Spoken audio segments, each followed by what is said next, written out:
Okay, we're rolling. Are we rolling? We're rolling. Let me just throw a rather cryptic statement out there as an introduction to this. Nietzsche and Marx and Lenin and Mao Zedong, all and others would say that religion is just the opium of the people. And that, I think, that statement carries some degree of truth, but it also carries something about the people who see it that way. Religion, take Christianity for instance, is not necessarily only some kind of palliative. It's experienced at the heart of the passion of many people, and others don't understand that. Maybe all the ritual is something like an opium. Maybe all the fulfillment of obligation and things like that can be called ritualistic drugs that satisfy the soul for a few hours. But there's more to that, and I would say that for some people, there's a profound need for a relationship to what Dr. Jordan Peterson refers to as the infinite, and the need for the infinite, the absolute necessity of having a relationship with the infinite, which he implies, in my own terms, to be authentic.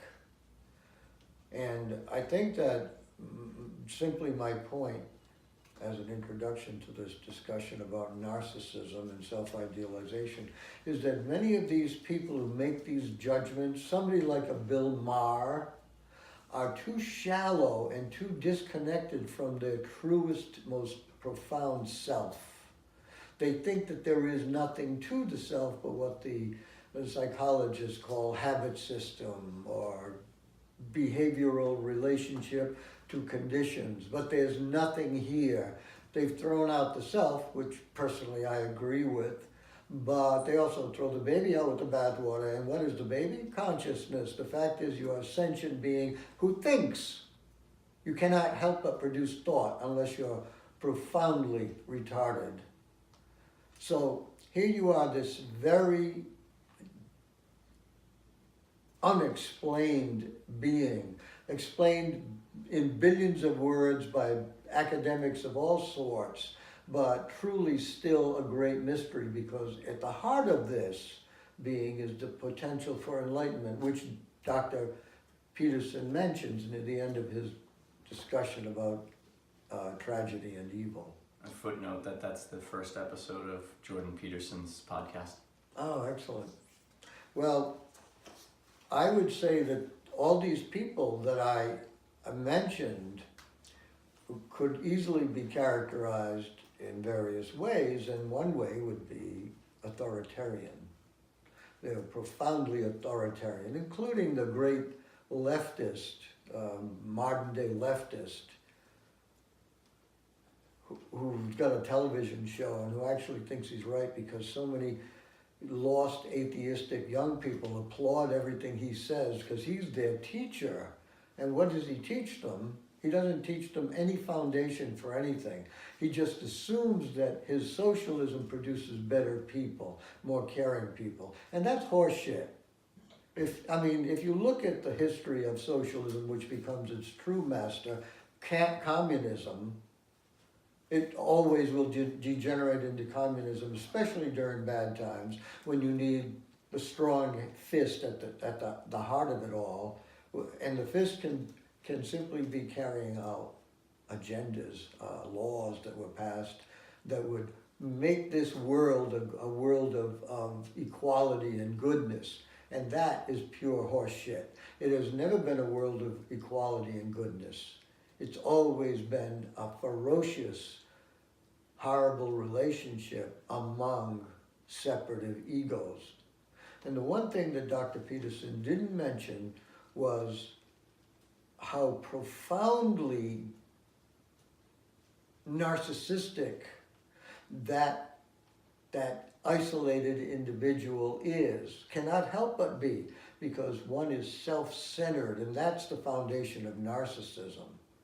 Narcissism can come in different forms. It can come in the form of the beautiful young voluptuous woman in the bathing suit saying to the camera, "Look at me in all my glory."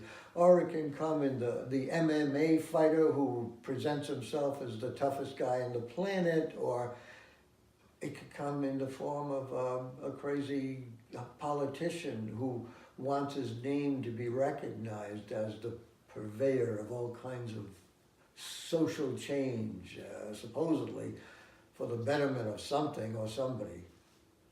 It can come in the form of the professor that I mistakenly included on my doctoral dissertation, who never understood what I wrote, but who tried to bag me because his narcissism was offended by the fact that I was just too deep for him.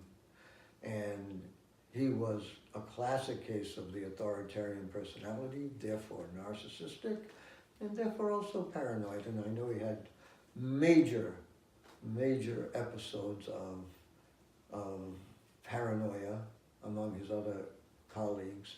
And in the classroom, he would say things like, "As you can see, I can articulate." I found out later on, years and years later, why he was an authoritarian personality. His religion bespoke it. He had to be because of his religion. I shouldn't say more about that. But narcissism is inescapable. People think that there is this narcissistic disorder that applies to only some people and all the rest of us are fine. Horse shit. When you come down to it, the isolated, separative individual, which Dr. Peterson describes in profound terms, is always self-centered. It cannot help but be. It doesn't matter if he or she opens the door for other people, or works 12 hours a day for some social issue. It doesn't matter, because the isolation is the foundation of narcissism. We cannot help but be self-interested. What we can do is to maybe align our own self-interest with social causes and remediations that make us feel as if we're somehow doing some good. And I'm not at all knocking that, but let's not pretend that we have become enlightened. Enlightenment for some people means, oh, the end of the ego. And of course, lots of people would be horrified at that, so that's a turnoff. But even the people who pursue enlightenment are doing it for selfish reasons. I have never met any of among all the hundreds and hundreds of people I've known in the so-called consciousness movement, I never met anybody who's not self-interested. And some of them so profoundly so that they were terribly isolated and separative beings. They just were not somebody out there beating people up or killing people, but they were still selfish. And it showed. All you had to do was engage them, and the separativeness would manifest. You can't help it. And that to me is the fundamental tragedy. Now, I don't need to get into the semantics, as Dr. Peterson did, about the difference between evil and tragedy. I understand his point of view. Evil is making the conditions worse than they have to be, making life more, the suffering of life more than it has to be. I agree with him. I mean, that's excellent. That's an excellent argumentation. But essentially, this whole thing is a tragedy because we are not in control of any of it, and maybe that's lucky. But we certainly do try to control it, and that's what the individual ego does. And it does it in various ways. It'll go out and try to change society, which I think is just one more ego trip for many people, or it can hide the way most people do. They duck down and they don't want to be observed. They hope they get through this life with a minimum of suffering. But he's right, everybody comes to a terrible end, because nobody's really prepared for death. unless you somehow have a relationship to the infinite. The death of the ego, imagine if you have to choose that moment when you die and you go into unconsciousness, you may, as Taylor Caldwell said, you may actually choose hell over that. That makes sense? To give up the ego, to go into unconsciousness. I mean, I personally remember when I was a very young child, I had to have my tonsils out, and the 2 doctors came to the house. That's how old I am. And on the couch, they tried to put me under with ether. And I fought it. I really fought it, and I was partially awake during the whole procedure. And I never slept well after that. But I'm not saying that was the only cause. There were a number of causes why I wouldn't sleep well. But letting go of this consciousness, basically that's what it means to give up the ego. This consciousness, with all its beliefs and all this and that. But partially you give it up if you're a narcissist and you're like degraded in the eyes of society, or even one person is important to you. Narcissism is you know, I make narcissism the vampire, but it's also just another form of a devil. I mean, you go back to the story in Genesis that Dr. Peterson mentioned, and that, as I said during listening to it, I learned this 55 years ago. Alan Watts and Eric Fromm and people like that spoke of it openly, that the fall was the fall into self-consciousness. Now, Dr. Peterson talks about the real fall as Adam blaming the woman with the weakness. I think that's just the first movement of the fall into self-consciousness. The self-consciousness by its nature is troubled, it is suffering. You know, and as he would agree, all sentient beings are suffering, and then sometimes it becomes horrible suffering. This is not a very good place to be. So, is self-idealization, well, self-reflection first, I guess, and then self-idealization a secondary mechanism to, or as a solution to the suffering in the world? In the most personal sense, from my point of view. First, no, not self-reflection. Self-idealization arises long before a person is self-reflecting. Really? Yeah. You once said a long time ago, you're a very smart guy now, but you said at a certain point in your life, early life, I didn't have any cognitive life at all. And I think you're right. I didn't either. You just were like a sponge. You were like a child. You were observing and taking in, not knowing much, not making lots of judgments, although you knew some things you didn't like. You didn't like being abandoned. You didn't like being hit. You didn't like pain, falling down, you didn't like any of that stuff. But outside of that, you weren't sure of a lot. So those conditions, they start to form? The conditions will frighten us and make us feel so vulnerable, is a term that Dr. Peterson uses a lot. We're so vulnerable that we have to try to protect ourselves against it. Now, there are various kinds of vulnerability. There's certainly the immediate sentient vulnerability, the rock against the flesh, you know what I mean? The slap across the face. Right. That's fundamental sentience, but then the vulnerability extends beyond that because we're such self-divided beings and self-divided into the false split of mind and body. It's not a mind and body, it's a body-mind with a hyphen. It's a body-mind. It's you are every bit as much yourself in your big toe as you are in your highest thoughts.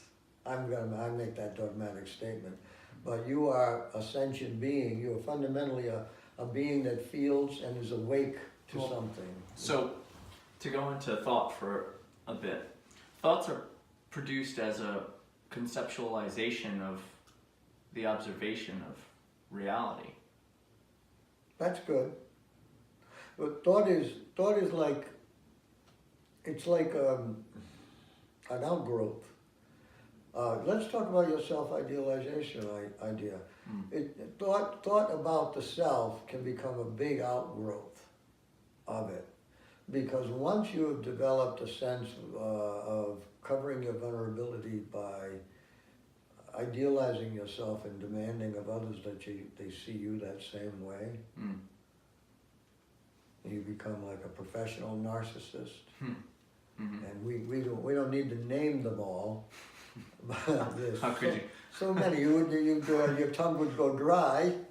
But I mean, the more you are thought about, and the more you think about yourself and what you think you're going to get out of this world, it simply, every moment of that reinforces that self-idealization. And then divide. And then what? And to divide. And to divide, yeah. The self-idealization by its nature carries division from the separateness. It is all about the separateness. That's where I go. Right. And if you go there, you take a person like me by the hand, he'll drag you all the way to the bottom of the ocean, and then through the mud, and you wind up where? Where will you go? You'll see all the animals on the way down, the ones that are blind and don't need any light because there's no light down there, the ones that are completely impervious to the cold, and then you go to the mud, and you dig through the mud, and then eventually where will you go? Yeah, because that's where I have to go in order to understand something. I have to understand the foundation of something. I've got to get to the bottom of it, or I'm lost personally. And it's like trying to climb a ladder without the bottom rungs. I've got to have that bottom rung. Or to even delude myself into thinking that I understand something. So what would you find?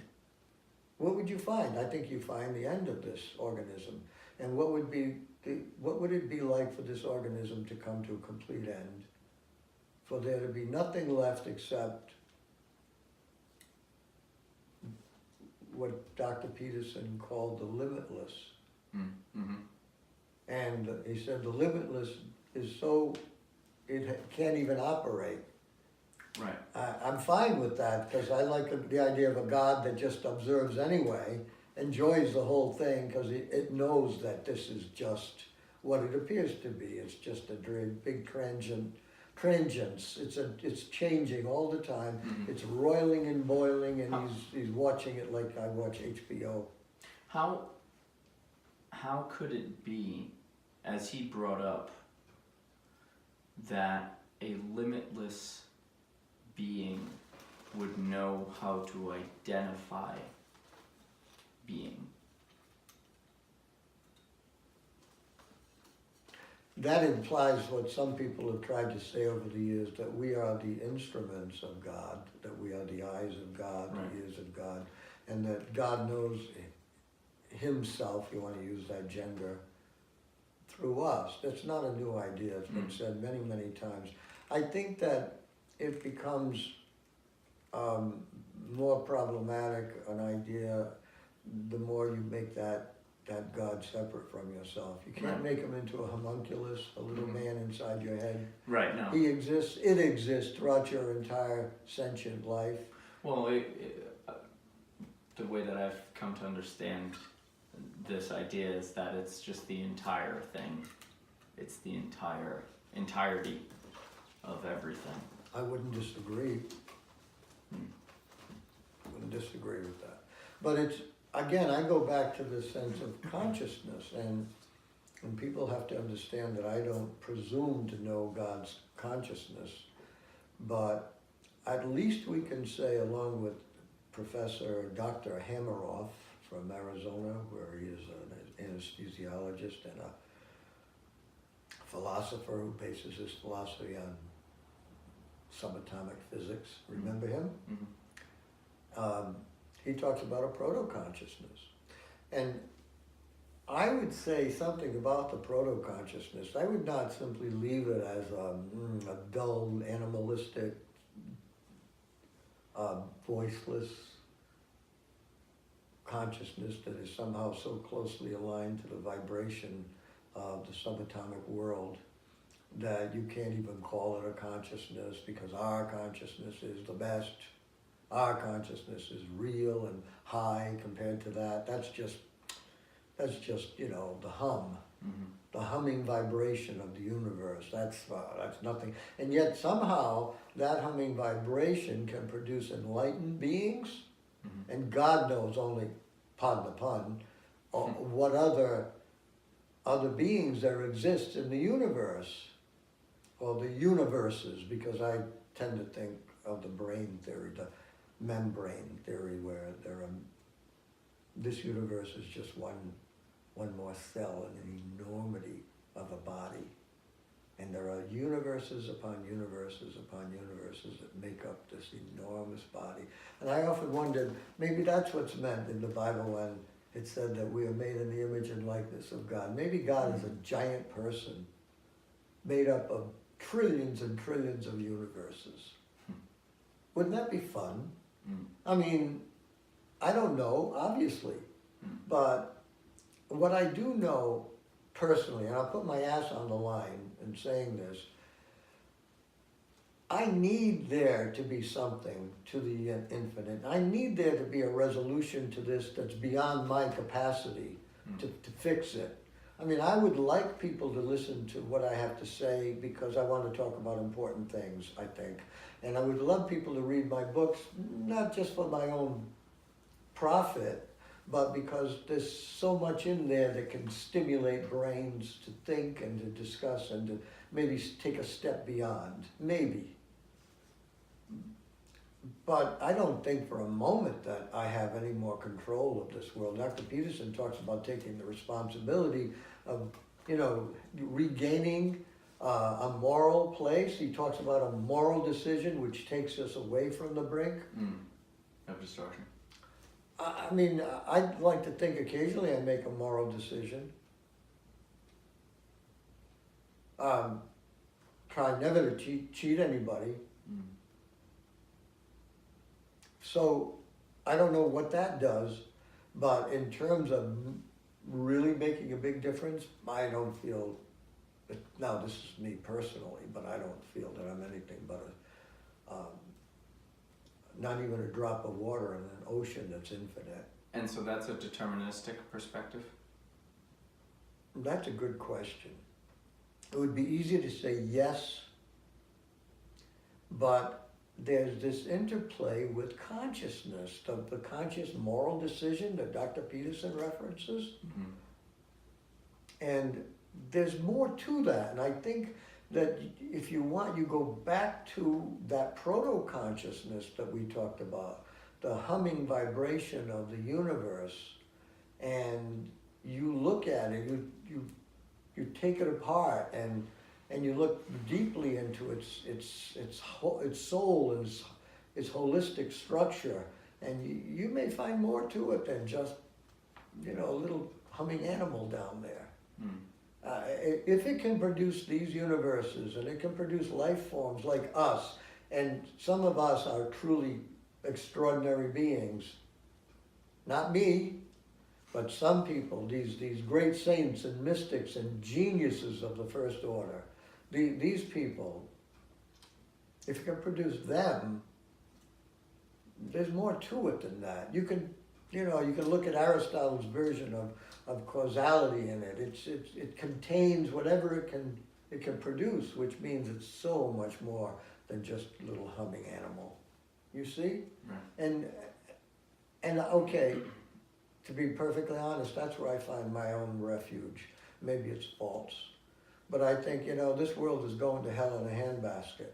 The horrible suffering, the evil that exists. You see it all the time, in every way. The suffering that is imposed upon other sentient beings, whether animals or other human beings, by people, is so overwhelming that it crushes me. I mean, just emotionally destroys me to see it.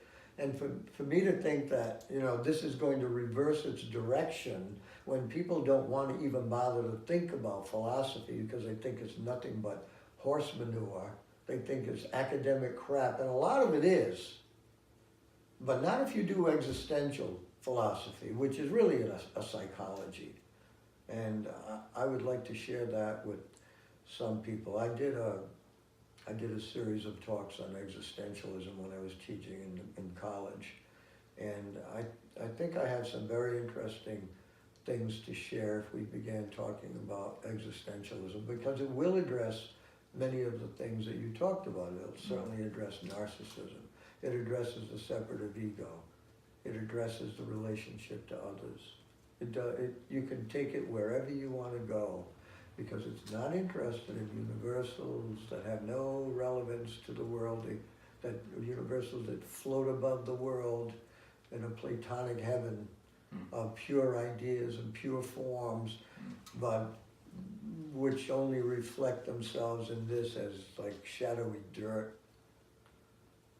They're much more interested not in somebody like Hegel with his dialectic that would lead higher and higher and higher to some absolute mind. No, real existentialism deals with your individual life, which is full of concern and full of relationship to others, full of all the questions that we raised. I think of Simone de Beauvoir, Sartre's girlfriend, an intellectual woman who wrote a book called The Second Sex, about women. And she said that when she was younger, she'd go to the library of Paris and spend all day reading Hegel and drift into the upper regions of absolute mind. And then she'd leave and come home and she'd see the dog crap in the street, and she'd see the prostitutes selling themselves in front of the cafes. So she said, what is the reality? What is my reality? Is your question. And the existentialist deals with this immediate reality. And yes, you can use all kinds of intellectual ideas about it. They are not short on intellectual ideas. Existentialism is found in every genre. You find it in novels and plays. You find it in formal philosophy. You find it in psychology. You find it in the heuristics of formal philosophy. It's called phenomenology. That's basically the heuristic of it, where you just look closely at things and you don't judge them and you just give them status, and then you boil them in the crucible 7 times, called the epoche, and you test it and you test it and you test it. But basically you're still dealing with that fact, whether it be a person's, if you're a psychologist, an existential psychologist, whether it be a person's delusion or figment of his madness, or whether it's a high idea, you just give it status for a while. And that's the core of existentialism, and that's the point of view that I come from, and that's one of the points of view that I find in Dr. Peterson. I said to you before, he's a passionate person. You can hear the compassion, you can hear the relationship to the world, the concern. He's a real human being. He's not just an intellectual, but he is an intellectual of the first order. And you combine that with his heart, and you have this flow of ideas. The guy just is a cornucopia of great ideas. So that's what I like the most when I hear that. I saw him cry about something. I love that. It's a person. So tying it up back to narcissism. How does the existentialist point of view address narcissism? Is there a solution for arch narcissism and a solution for even on the what I would consider the polar opposite end, the introverted, idealized narcissist that beats themselves into submission about what they should be? Well, that's a very good question, and I think if I had not studied existentialism, I would say, well, no, existentialism is just kind of like a perception of the tragedy of life. There's a book called The Tragic Finale, and that's what you can get from Sakura. But Sakura was an activist. He did a lot of critique on the Communist Party, and rightfully so. Existentialists are writing and showing some kind of art form in the hope of helping people get beyond the mire in which they exist. So I think the existentialist wants people to raise their consciousness above the delusions that plague them. And I mean, Sakura never said that you could ever get beyond the self, the ego. He made that little Cartesian ego bubble a fortress. I found a chink in it with body consciousness, and that became the leverage point of my doctoral dissertation. And on the other side was something wonderful, openness that you could name cosmic consciousness. And lo and behold, years later, I found Ken Wilber saying that in his Spectrum of Consciousness, when he said the unblocked human organismic consciousness, unblocked organismic consciousness is cosmic consciousness. Unblocked would mean not having any of this that goes on inside the psyche and the body, all the psychology and all the fundamental materiality, the energy levels, the various neurological functions. Beneath all that, there is a state that is what you'd call enlightenment. And basically, as far as I've always considered it, enlightenment is when all the rooms in the mansion are lighted up, and there are no more scurrying animals in the dungeon that make you ashamed, and there's nobody else living up in the attic pretending to be a king or a queen. And so that would allow one to identify their own neural programming of narcissism and perhaps dissipate it. That's where you've outstripped me. You have more probably faith or understanding in NLP than I do. I leave that one to you. I mean, that's a possibility. Whatever can do it. I think there are lots of things that can help. Nothing helps me. I'm still the same madman that I always was.